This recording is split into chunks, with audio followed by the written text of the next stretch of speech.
Hi, good morning and good afternoon everyone. Today me and my group members, which is me Anushastri, Sharanya and Mahalakshmi, will be presenting about PUSPAKOM bribery syndicate. This topic highlights that how corruption can affect public safety, trust and the fairness of our systems.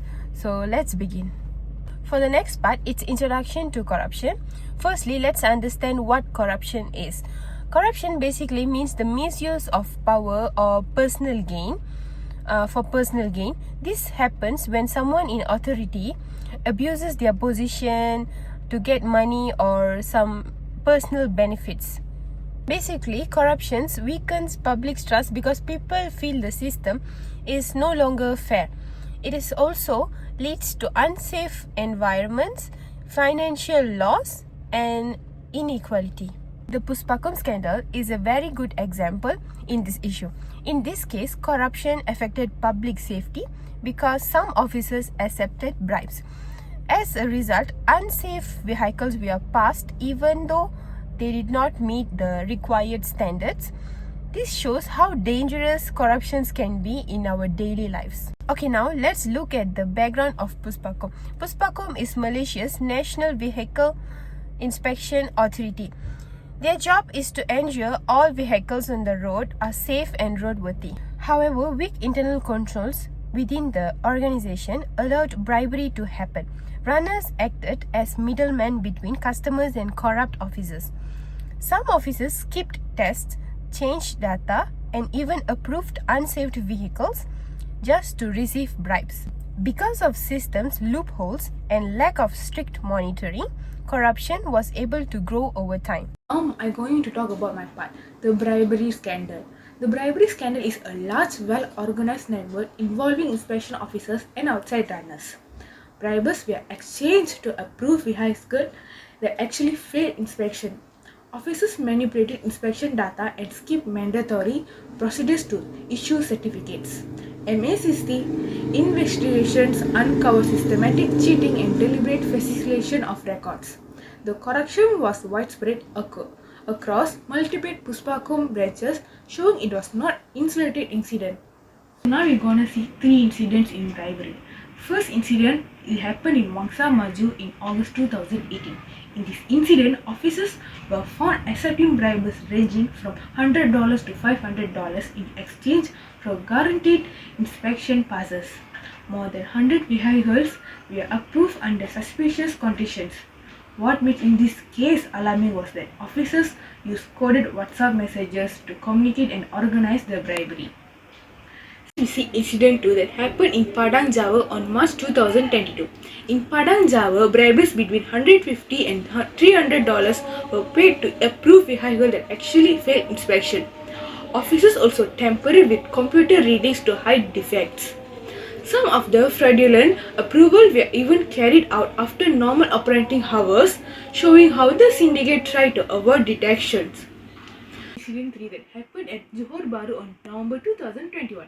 In Johor Bahru, the bribery occurred almost daily, with officers receiving between $50 and $300 each time. As a result, hundreds of unsafe vehicles are wrongfully approved and allowed on the road. The Malaysian Anti-Corruption Commission eventually conducted undercover operations, which successfully exposed the network and led to several arrests. In this slide, we're gonna see modus operandi. So, the first runners were in the middlemen. They collected bribery money from vehicle owners, then passed the information to the officers inside the center. Next, the officers played the part by skipping important safety checkers or even faking the test result to ensure the vehicle include past inspection. In some cases, vehicles are approved without even entering the inspection by at all, which shows how serious the manipulation was.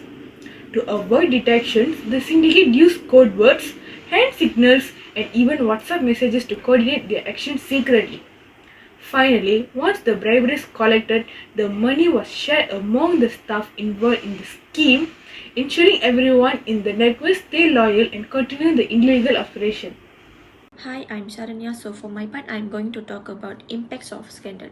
The first one is unsafe vehicles were allowed on the road, which increased the risk of accidents for everyone. The second one is normal customers faced longer waiting times and extra costs because the inspection flow was disrupted.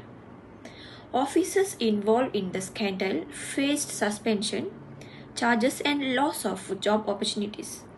And the last one is the scandal affected the reputation of national institutions that are responsible for safety. So for the next part is anti-corruption response.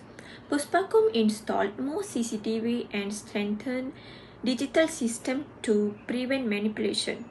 Cashless payments and online booking reduced direct contact and lowered chances of bribery. And also, employees received ethics and integrity training to guide correct professional behavior. At last, different agencies work together to make the system safer and more transparent.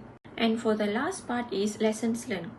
A positive and honest work culture encourages good behavior. And also, regular integrity training reminds staffs to follow ethics. And also, technology helps reduce human interference and cheating. And the last one is whistleblowers must be protected so people can report safely. So that's all from me. Thank you. To conclude our presentation, the PUSPAKOM bribery case clearly shows how corruption can endanger the public. When unsafe vehicles are allowed on the road, it puts everyone's safety at risk. This scandal also weakened public trust in authorities. When those in power act unethically, people lost confidence in the system. However, the government's actions such as investigation and reforms shows that there is a commitment to fix these issues and restore integrity. For long-term improvement, stronger technology, better ethical training and tighter monitoring are needed to prevent similar cases from happening again. Finally, a corruption-free system is essential not only for road safety but also for protecting the nation's integrity. Thank you for watching.